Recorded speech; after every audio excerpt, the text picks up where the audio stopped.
बात करते हैं। हाय फ्रेंड, कैसे हैं? मैं विकास सर आपके सामने हाजिर हूँ। एसएससी, जीटैक, रेलवे, सीटैक का एग्जाम जो होता है टीचर के लिए, वो जितना नीट का एग्जाम था, आप सब में क्वेश्चन पूछा जाता है। आप लोग बिल्कुल संघर्ष से याद करते हैं।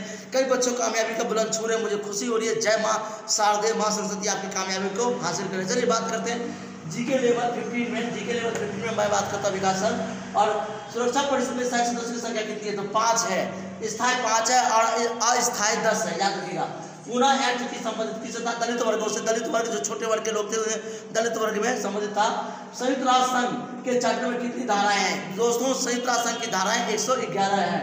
संयुक्त राष्ट्र संघ के तत्काल में निःशस्त्रीकरण आयोग कब बनाया था? 1952 में। संयुक्त राष्ट्र संघ की स्थापना 24 अक्टूबर 1945 को हुई थी। और संयुक्त राष्ट्र संघ की जो कुल धारणा है हमारे, वो 1952 में इसकी तत्कालीन निःशस्त्रीकरण बनाया था। निःशस्त्रीकरण का अर्थ होता है युद्ध की नीति में हथियार को त्याग देना। जी हाँ दोस्तों, युद्ध के दौरान हथियार को त्याग देना। फिर बात करते हैं हम विश्व एड्स दिवस कब बनाया जाता है? जो एड्स बीमारी को लेकर के देश में सचेत रहने के लिए एक एड्स दिवस के रूप में बनाते हैं, वो है 1 दिसंबर को बनाते हैं।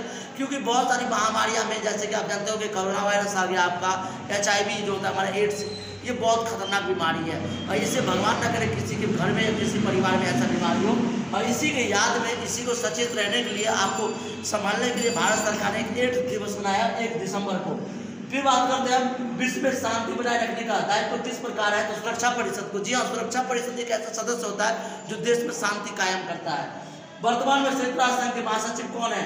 तो एंटोनियो गुटेरेस है। जो एंटोनियो गुटेरेस है वो हमारे सचिव है। और उससे पहले जो थे वान के मून थे, बहुत सारे व्यक्ति थे। वैश्विक ताप वृद्धि सुरक्षा परिषद का मामला किससे है? सामूहिक सुरक्षा से है। फिर आता है भारत द्वारा दूसरा सफलता परमाणु परीक्षण किया गया था। कब गया था? 1998 में। पहला परमाणु परीक्षण किया गया था 1971 से 72 में। परमाणु राजस्थान के पोखरण में किया गया था। ये बहुत खतरनाक था, जिसमें अटल बिहारी वाजपेयी ने सहयोग दिया था। और दूसरा जो था 1998 में किया गया था।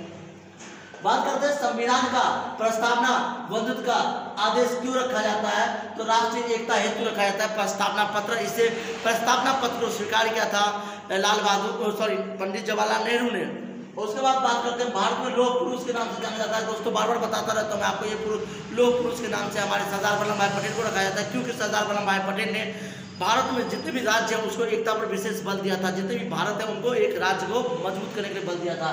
फिर आता है आपका भारत में लोह पुरुष के नाम से किसे जाना जाता है? आप बता सकते हैं सरदार वल्लभ भाई पटेल को। भारत के प्रथम राष्ट्रपति कौन है? यानी कि भारत के प्रथम राष्ट्रपति कौन है?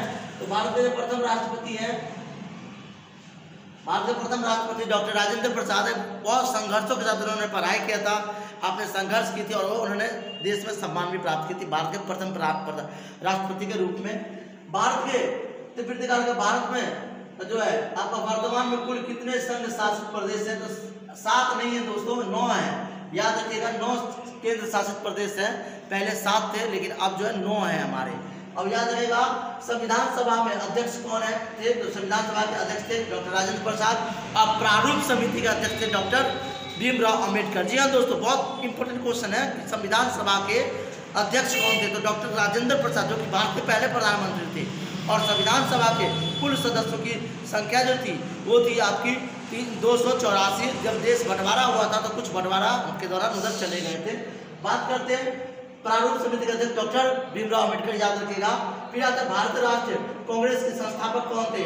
A.O. ह्यूमस। जी हाँ दोस्तों, कांग्रेस की स्थापना हुई थी 28 दिसंबर 1885 को। याद रखिएगा, कोई आपसे पूछा जाता है कि कांग्रेस कब बना था, तो आप बता सकते हैं 28 दिसंबर 1885 को कांग्रेस का निर्माण किया गया था। फिर बात करते हैं हम जो कांग्रेस के अध्यक्ष थे, यानी कि कांग्रेस के जो संस्थापक के अध्यक्ष थे वो A.O. ह्यूमस थे। उसके बाद मुस्लिम लीग की स्थापना कब हुई थी? 1906 में। याद रखिएगा 3 बार हुआ था, 1940 में, 1905 में, 1906 में। ये 1906 में जो हुआ था बांग्लादेश में हुआ था, ढाका में मुस्लिम लीग की स्थापना। और मुस्लिम लीग की मांग करने वाले व्यक्ति थे मोहम्मद अली जिन्ना। उन्होंने कहा था कि हमें अलग रहता। मुस्लिम लीग के सहयोग देने वाले 2 भाई भी थे, शौकत अली, मोहम्मद अली। बात करते हैं किस देश का संविधान विश्व का सबसे बड़ा संविधान है? वो है भारत का। क्योंकि भारत का जो संविधान है दोस्तों वो लचीला भी है, कठोर भी है, मौखिक भी है, लिखित भी है। तो भारत का संविधान में समय के अनुसार अनुच्छेद होते रहते हैं।